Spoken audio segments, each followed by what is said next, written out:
specific kind of silence that follows the loss of a loved one, a family member, a friend, a spouse, even a child. It isn't just the absence of sound. It's a deep, complete and total shift in the world you inhabit. On October 14, 2023, when I got the news around 7 a.m. that my mom had passed away, the onboarding to my new reality failed completely.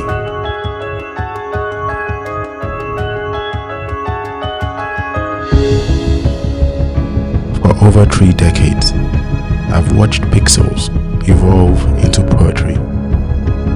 As an artist, a UX designer, an introvert, and an introspective thinker, I've always seen these digital spaces as more than entertainment, more than just play.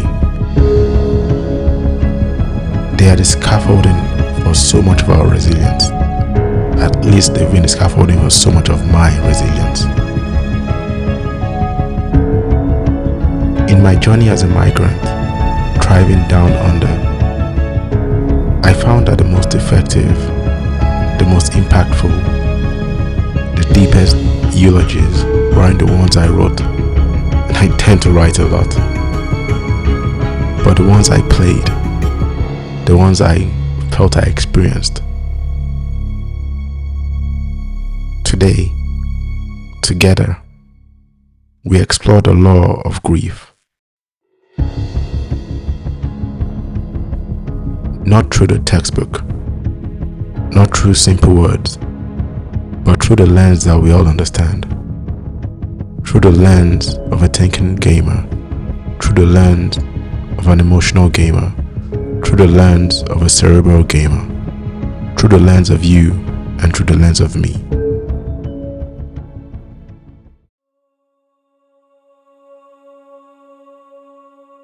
In the first stage, we seek shelter.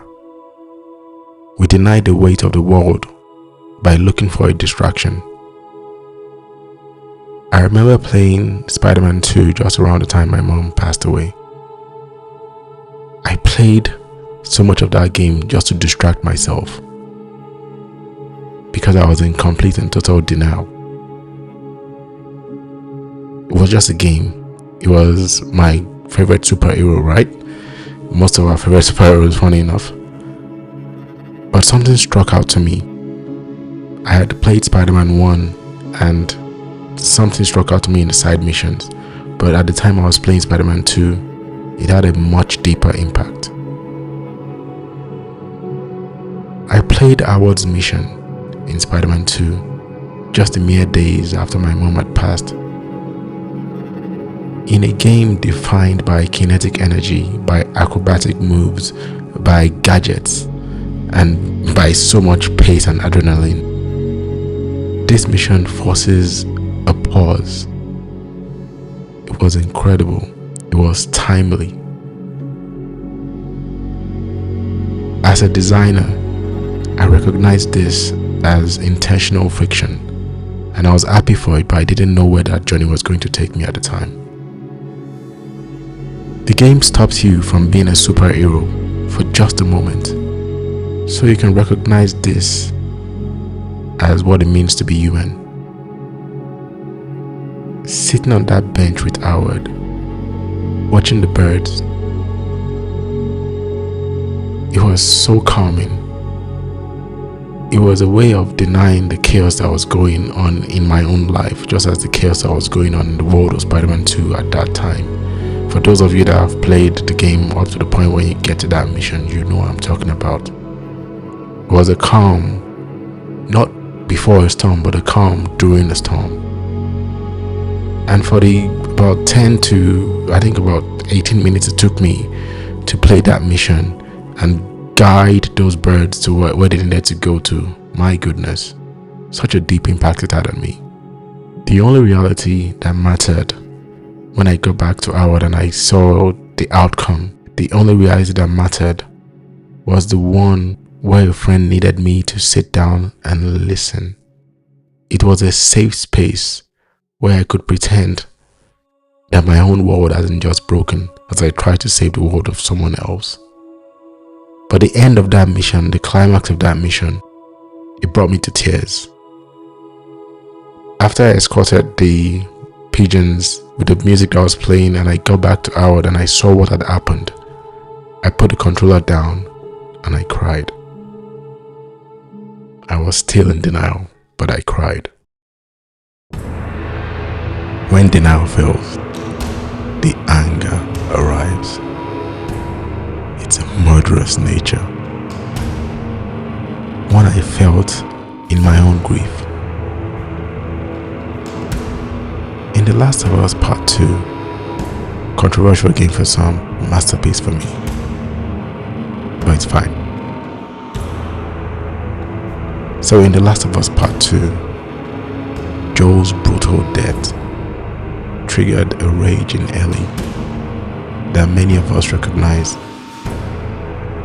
The same rage that was triggered in Ellie was the same rage that was triggered in me. Myself asking why, who can I blame, who can I punish?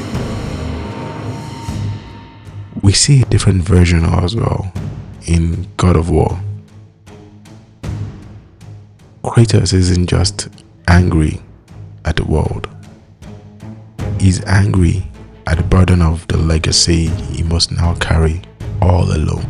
The legacy being Atreus, the legacy being his own child. A sole responsibility he did not want because he was afraid. As an experienced UX designer, as an experienced communications person over so many years as well, I see these games and the way they use weighted animation, the visual combat to mirror internal fury. In some instances with Last of Us to actually pull out internal fury, and the same applies in God of War when Kratos goes into rage mode. We all individually build walls, just like Joel did. After the inciting incident that was Sarah's death, Sarah's sad, painful, brutal death. A single bullet, but it was brutal. Each of us easily becomes a cynical survivor, just like Joel did. Because it's much easier to be angry at the entire world than it is to miss the one person who has left it. The one person who you swore to protect, who you knew you could protect, who you knew you would love. The one person who you lived for. The one person who isn't in this world anymore. Oh, the great what if. Bargaining is the what if phase. And I think nothing else shows this more clearly than in Expedition 33. The entire story is an expedition against time itself. But we don't get to know that it's actually deeper than that. It's not just an expedition against time. It's an expedition against yourself. A bargain against the painterest who erases existence. That's what we believed. That's what you will believe as you play that game, as you walk in that world. This hit me with a force I wasn't prepared for. At the end of the journey in the game, for me it was about 80 hours. By the end of that journey, you're faced with a choice. Do you choose to fight as Mael, or do you choose to fight as Verso? Choosing Mael was my choice, and I knew what I was doing. Choosing Mael at the end wasn't just a mechanic, wasn't just a ploy or a trick employed by the writers and the developers. I knew what it was when I made that decision. I was refusing, and the choice of Mael was a refusal to grieve by our own world standards. This world in which you're watching this YouTube video, in which you're listening to this world in which we play this game, was a rebellion against the way things already are, and I chose to do something different. Something that felt wrong, but I told myself it was right. If you know, you know. It was a bargain to stay in the memory rather than move on into a reality, if I should put it that way. And for me, it was a bargain to stay in my mother's memory, to keep her as though she was always with me, as though I could just call her tomorrow, as though I could call her now and hear her voice and touch her face and see her smile. I miss her. We see the same thing in Ghost of Tsushima as well. Sort of rebellion. Jin bargains with his own culture, rebelling against family wishes to find a path that honors his truth, the truth he was always taught. As a migrant, I know that bargaining well. I know it very, very well. We trade our pasts for our futures, hoping that the price we pay is what the person will become. Hoping that the price we pay by denying our past and ourselves is what the future that we want to walk into. But is it?